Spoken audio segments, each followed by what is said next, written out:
ബുധനാഴ്ച ചേർന്ന മന്ത്രിസഭാ യോഗത്തിൽ മദ്യനയത്തിൽ ഒരു തീരുമാനമായില്ലെങ്കിലും CPIയും മറ്റ് ഘടകകക്ഷികളും ചേർന്ന് CPMനൊപ്പം നിന്നൊരു പാട്ടും പാടിയെടുത്തൊരു തീരുമാനമുണ്ട്.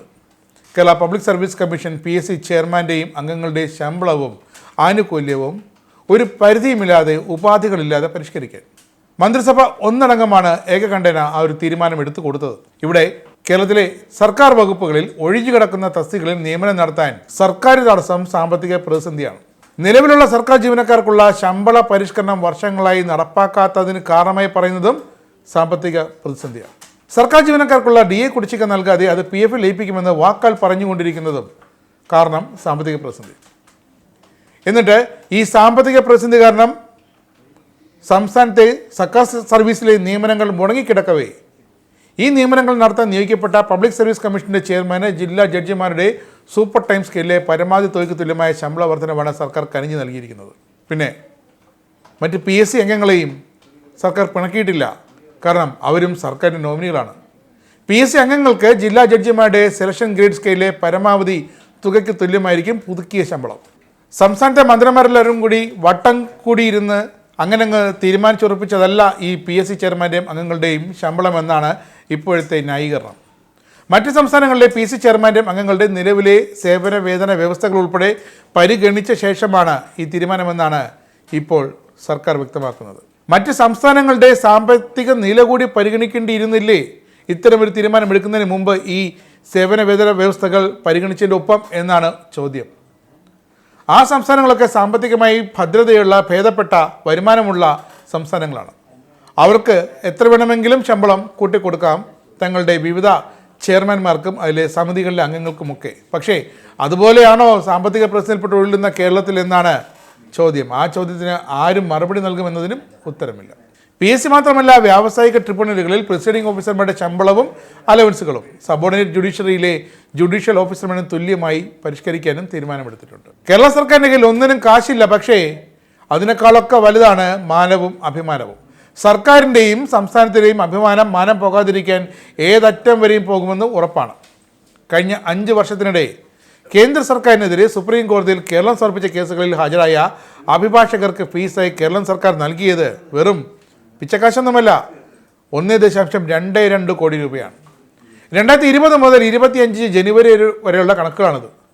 പൗരത്വ ഭേദഗതി നിയമം, സംസ്ഥാന സർക്കാരിൻ്റെ വിവിധ ബില്ലുകൾ തടഞ്ഞുവെച്ച് ഗവർണറുടെ നടപടി, കടമെടുക്കൽ പരിധി വെട്ടിക്കുറച്ച കേന്ദ്ര സർക്കാർ നടപടി എന്നിവയ്ക്കെതിരെയാണ് കേന്ദ്രത്തെ എതിർകക്ഷിയായി സംസ്ഥാന സർക്കാർ സുപ്രീം കോടതിയിൽ നിയമ പോരാട്ടങ്ങൾ നടത്തിയത്. മുതിർന്ന അഭിഭാഷകനായ കപിൽ സിബലിന് മാത്രം ഇതിനൊക്കെ 90.5 ലക്ഷം രൂപ നൽകിയിട്ടുണ്ട്. KK വേണുഗോപാലിന് 22 ലക്ഷം രൂപയും KV വിശ്വനാഥിന് 5.5 ലക്ഷം രൂപയും ജയ്ദീപ് ഗുപ്തയ്ക്ക് 2.2 ലക്ഷം രൂപയുമാണ് നൽകിയിരിക്കുന്നത്. പിന്നെ 2020 ചെറുവള്ളി എസ്റ്റേറ്റ് ഭൂമി ശബരിമല വിമാനത്താവളത്തിന് വേണ്ടി ഏറ്റെടുക്കാനുള്ള കേസിൽ ഹൈക്കോടതിയിൽ ഹാജരായ ജയ്ദീപ് ഗുപ്തയ്ക്ക് 16.5 ലക്ഷം രൂപ ഫീസ് ഇനത്തിൽ നൽകി. തിരുവനന്തപുരം വിമാനത്താവള ടെൻഡർ കേസിൽ അഭിഭാഷകനായ വികാസ് സിംഗിന് നൽകിയത് 56 ലക്ഷം രൂപയാണ്. വിമാനത്താവള നടത്തിപ്പ് അദാനി ഗ്രൂപ്പിന് കൈമാറിയ കേന്ദ്ര സർക്കാർ നടപടിക്കെതിരെയാണ് സംസ്ഥാന സർക്കാർ കേന്ദ്ര സർക്കാരിനെതിരെ ഹൈക്കോടതി സമീപിച്ചത്. പാട്ടും പാടിക്കൊണ്ട് തന്നെ അദാനി ഗ്രൂപ്പ് ആ കേസിൽ നിന്നും ഒഴിവാക്കുകയും ചെയ്തു.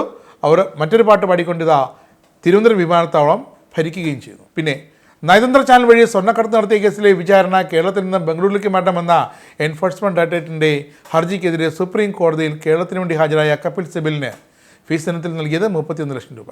2021 മെയ് മുതൽ ഇതുവരെ സർക്കാർ അഭിഭാഷകർ അല്ലാതെ പുറത്തുനിന്നുള്ള സുപ്രീം കോടതിയിലെ മുതിർന്ന അഭിഭാഷകർ കേസ് നടത്താൻ ഹൈക്കോടതിയിൽ എത്തിയിട്ടില്ല എന്നാണ് അഡ്വക്കേറ്റ് ജനറൽ ഓഫീസും വ്യക്തമാക്കുന്നത്. എന്തായാലും സംസ്ഥാനത്ത് മുഴുവൻ സാമ്പത്തിക പ്രതിസന്ധിയാണ്.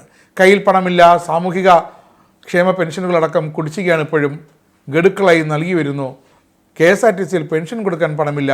സഹകരണ സംഘങ്ങളിൽ നിന്നും സഹകരണ രജിസ്ട്രാർഡ് ഓഫീസിൽ നിന്നുമൊക്കെ പണം വായ്പയെടുത്താണിപ്പോൾ KSRTCയുടെ പെൻഷനും അതടക്കമുള്ള നിത്യവട്ട ചിലവുകൾ സർക്കാർ നടത്തിക്കൊണ്ടു പോകുന്നത് എന്നത് വ്യക്തമാണ്.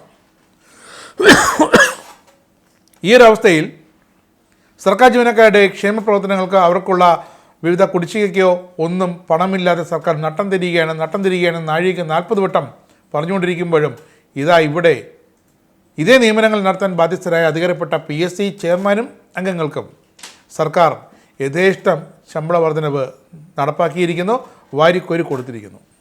2025 അവസാനം ഇത്തരമൊരു ശമ്പള പരിഷ്കരണം സർക്കാർ ജീവനക്കാർ പ്രതീക്ഷിച്ചതാണ്. കാരണം 2026 മെയ് മാസം അടുപ്പിച്ച് സംസ്ഥാനത്ത് നിയമസഭാ തെരഞ്ഞെടുപ്പ് വരികയാണ്. അപ്പോഴേക്കും സർക്കാർ ജീവനക്കാരെ കയ്യിലെടുക്കണമെങ്കിൽ ഇത്തരം ചില ഗിമ്മിക്കുകൾ സർക്കാരിന് കൂടിയേ തീരൂ. അത് സ്വാഭാവികമാണ്. പക്ഷേ അതിനു മുമ്പ് ഈ കടുത്ത സാമ്പത്തിക പ്രശ്നം നടന്നിരുന്ന ഈ വേളയിൽ സർക്കാരിൻ്റെ നോമിനികളായ PSC ചെയർമാനും സർക്കാരിൻ്റെ നോമിനികളായ PSC അംഗങ്ങൾക്കും അവർക്ക് മാത്രം ഇങ്ങനെ ശമ്പളം കൂട്ടിക്കൊടുത്ത ആ ഒരു നിലപാടിനെതിരെ മറ്റൊരിടത്തും രോഷമുയർന്നില്ലെങ്കിലും PSC ഓഫീസിനുള്ളിൽ രോഷമുയരുകയാണ്. കാരണം PSC ജീവനക്കാരുടെ ശമ്പളം കൂട്ടിയിട്ടില്ല. രാപ്പകലില്ലാതെ നട്ടല് മുറിയെ പണിയെടുക്കുന്ന PSC ജീവനക്കാർക്ക് മതിയായ ശമ്പളം നൽകുന്നില്ല. പകരം അതിൽ AC മുറികളിലിരിക്കുന്ന ചെയർമാനും അംഗങ്ങൾക്കുമാണ് ഇപ്പോൾ ശമ്പളം കൂട്ടിക്കൊടുത്തിന് സംസ്ഥാന മന്ത്രിസഭയുടെ ഏറ്റവും പുതിയ തീരുമാനം വന്നിരിക്കുന്നത്. നിങ്ങൾക്കും ആനന്ദ മീഡിയയുടെ പ്രേക്ഷകരിൽ ഒരാളാകണ്ടേ? യൂറോപ്പിലും US-ലും ആഫ്രിക്കയിലും അടക്കം പ്രവാസികൾ ഉള്ളയിടങ്ങളിലൊക്കെ ജനപ്രിയ ചാനലുമായി ആനന്ദ് മീഡിയ ഒപ്പമുണ്ട്. ഏഷ്യാനെറ്റ് ഫ്ലവേഴ്സ് അടക്കം നിങ്ങളുടെ വിരൽത്തുമ്പിലെത്തും. ആദ്യം റോക്കു ബോക്സ് സ്വന്തമാക്കുക. അതിൽ നിന്നും ആനന്ദ് മീഡിയ ആപ്ലിക്കേഷൻ ഡൗൺലോഡ് ചെയ്യുക, ഇൻസ്റ്റാൾ ചെയ്യുക. എന്നിട്ട് 02085866511 എന്ന നമ്പറിൽ ഞങ്ങളുടെ കസ്റ്റമർ കെയറിൽ ബന്ധപ്പെടുക. അല്ലെങ്കിൽ +91 735 660 3747 എന്ന നമ്പറിൽ വാട്സപ്പ് ചെയ്യുക. ആനന്ദ് മീഡിയയുടെ സേവനങ്ങൾ സ്വന്തമാക്കുക. മറ്റു ചാനലുകൾക്കൊപ്പം ആനന്ദ് TVയും എൻജോയ് ചെയ്യുക.